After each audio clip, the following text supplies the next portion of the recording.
Dalawang player na ibang klase ang mga tikas at galing na nagpatanyag sa kanila sa larangan ng bola at ring.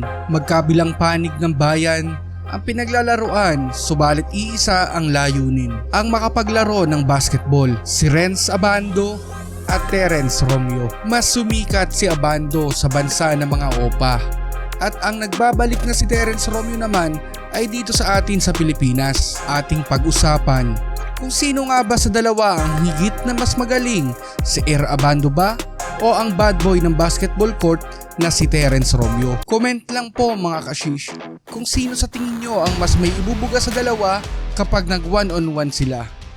Kilalanin muna natin ang bawat isa sa kanila kung paano sila maglaro para masabi natin kung sino nga ba ang tunay na mas magaling. Simulan muna natin kay Abando. Si Renz ay may tangkad na 6 feet 2 inches at may bigat na 71 kilograms. Ang posisyon nito sa paglalaro ay small forward at guard. Base sa aking obserbasyon mga kashish, ay hindi masyadong mataas ang shooting percentage nito pagdating sa mga jump shot at 3-pointer. Mapapansin naman natin ito kung paano ito maglaro. 스크린 타고 돌아서 이동 코너에서 아반도가 대기하고 있었습니다. 석점 발사 안 들어갔어요. 아반도도 들어가지 못합니다.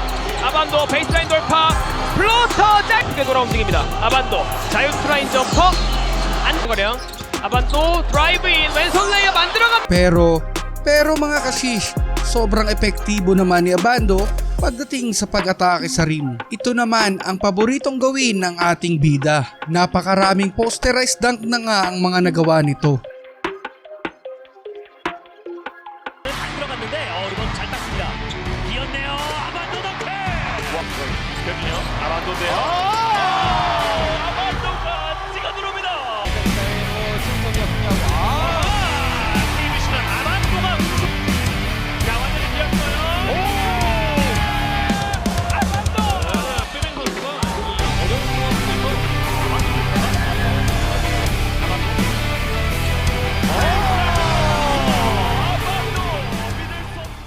Sinisigurado ni Abando na mas mapalapit sa ring kaysa mag-take ng mga pull-up jumper. Ginagamit nito ang advantage niya pagdating sa bilis, height at taas ng vertical jump nito. Mas madalas din ito nakakakuha ng mga foul dahil sa pagsalaksak nito. At karagdagang comment ko lang mga kashish ay hindi rin masyadong nabibigyan ng bola si Abando kumpara sa mga OPA.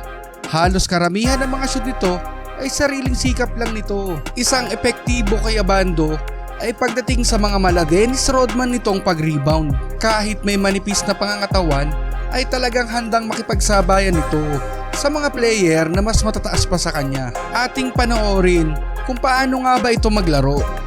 Feel free mga kashish na magbigay kayo ng komento kung paano nga ba si Abando sa basketball court. 찬스는 아니었어요. 네, 안쪽으로 넣었습니다. 오호, 아반도 정말 든든하게 버텨줬습니다. 아반도 경기 초반부터 얼른 선수의 또 디펜스가 있었습니다. 자, 시간 2초, 1초, 아반도 거의 정면. 됐습니다. 빅사이드 돌파. 나반다 오늘 정폭하는데 아반도 와 본인의 좋은 순발력을 이용해서. 에어볼 하지만 정신이 주어들었는데 긁어냅니다. 지금 빠르게 아반도 와우 슛 외곽 와이드 오픈 아반도 숫자 상황 테일러 와 아반도 박무빈의 수비 아반도 멀어지면서 점퍼 립통과 자 태클 로즈아웃 좀 더 치고 들어와서 뱅크샷 돌아서면서 화려하게 Isunod naman nating talakayin ang the bad boy of the court o si Terence Romeo. Si Romeo ay kasalukuyang kababalik lang ng PBA dahil sa kanyang natamong injury sa tuhod. Si TR7 ay may height na 6 feet.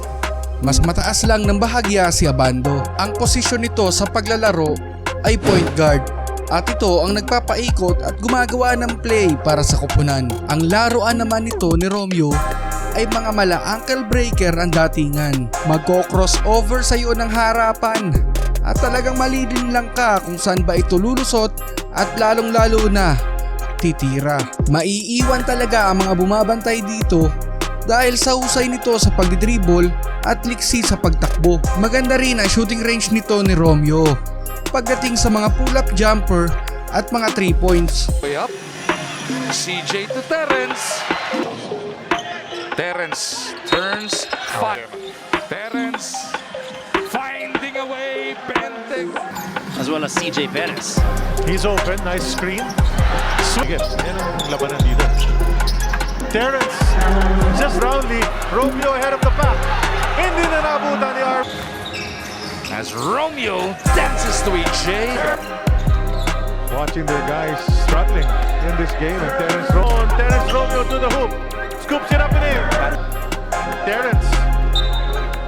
This time looking. Ito na si Terrence down the Canada defense. Romeo! Napaka-epektibo nitong point guard dahil sa galing din sa pagpasa o mga assist na ginagawa nito bawat laro.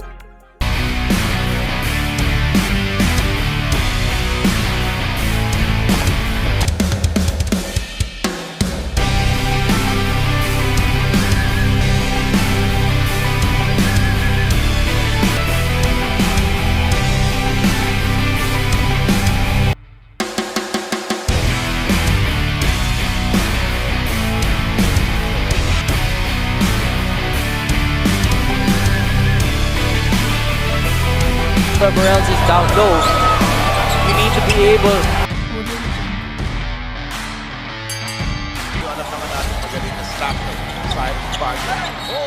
Para sa akin mga kashish ay hindi ganun kaganda ang depensa ni The Bad Boy. Kayo mga kashish, ano kaya ang mga opinion ninyo pagdating sa usaping ito? I-comment nyo lang po sa ibaba. Panoorin natin kung paano nga ba ito si Terrence Romeo maglaro. If they run, Isang oras dito sa ating first half. oh, what a Dito siya nakakuha ng offensive rebound. And then covering tao to Romeo. he got it. And he's gonna score with the left hand. That's big on. Terrence Romeo. And Tuesday. Of course, hindi meron pa yung mga nakaline. Oh, look at Romeo out of nowhere for the steal. And he will score easily. It's a 14-point lead. Here's Terrence Romeo. I thought he was all business from the start of this game. Terrence Romeo, 7 games in the Philippine Cup, 1 game in the Governor's Cup.